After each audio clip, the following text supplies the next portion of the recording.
Assalamualaikum warahmatullahi wabarakatuh. Nama saya Wigati Rahinidias dari Prodi PA semester 3. Di sini saya akan menjawab pertanyaan UTS mata pelajaran hadis tarbawi. Soal yang pertama, jelaskan pengertian anjuran untuk mencintai Nabi Muhammad SAW dan keluarganya serta cinta pada Al-Quran. Jawabannya adalah Nabi Muhammad SAW adalah Nabi dan Rasul Allah. Maka penghormatan kepada beliau tidak boleh disamakan dengan hormat kepada manusia biasa. Salah satu cara menghormati Nabi Muhammad adalah dengan bersolawat kepadanya. Banyak sekali bacaan solawat yang bisa kita baca sewaktu-waktu sebagai rasa hormat kita sebagai umat beliau, yang di dalamnya pun kita bisa memperoleh pahala.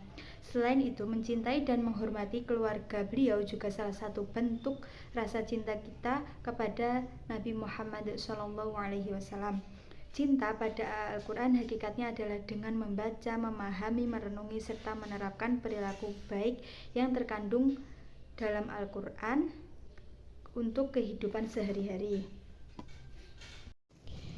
Soal yang kedua, sebutkan 2 buah hadis Nabi yang menjelaskan pentingnya adab yang baik bagi seorang anak. Hadis yang pertama, akrimu auladakum wa ahsinu adabahum. Hadis yang kedua, min haqqil walidi 'alal waladi ayyusina adabihi wa yusina ismahu. Kemudian soal yang ketiga, jelaskan cara-cara untuk menanamkan keimanan kepada Allah sejak dini pada anak.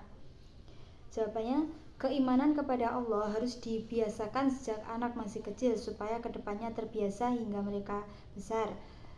Di antara cara-caranya adalah yang pertama, mengajarkan kalimat tauhid, membiasakan membaca doa sebelum dan sesudah melakukan aktivitas, mengajarkan sholat pada mereka sejak usia 5-7 tahun, sering mengajak anak ke tempat pengajian dan mendengarkan kepada mereka bacaan-bacaan Al-Quran. Yang kelima, mengajari ngaji. Soal yang keempat, jelaskan 2 buah hadis berkaitan dengan pentingnya pendidikan jasmani bagi seorang muslim.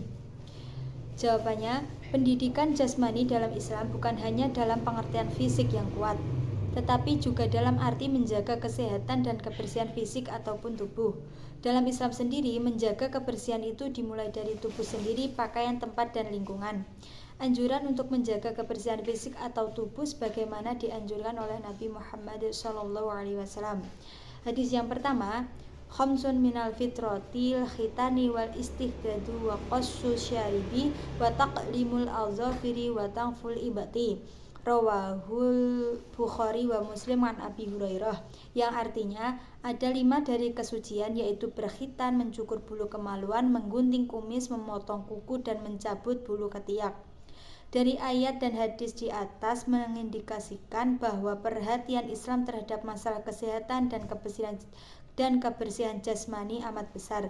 Jadi secara konseptual, sebenarnya Islam telah mengajarkan umatnya untuk hidup bersih dan sehat, walaupun dalam tatanan praktis, hal ini masih perlu pembenahan. Selanjutnya, hadis yang kedua, Rasulullah menganjurkan untuk mengajarkan berenang, memanah, dan berkuda. Rasulullah SAW bersabda, alimu auladakum as-sibahata war-rimayata wa ni'malah wal mu'minati fi baitihal mighzali wa idza da'aka abawaka fa'ajib ummuka. Rawahu ad-Dimli. Artinya, ajarkanlah anak-anakmu berenang dan memanah, dan sebaik-baiknya permainan wanita mukmin dalam rumahnya adalah memintal atau tenun benang. Dan apabila menyeru kepadamu kedua orang tuamu, maka perkenankanlah lebih dahulu ibumu.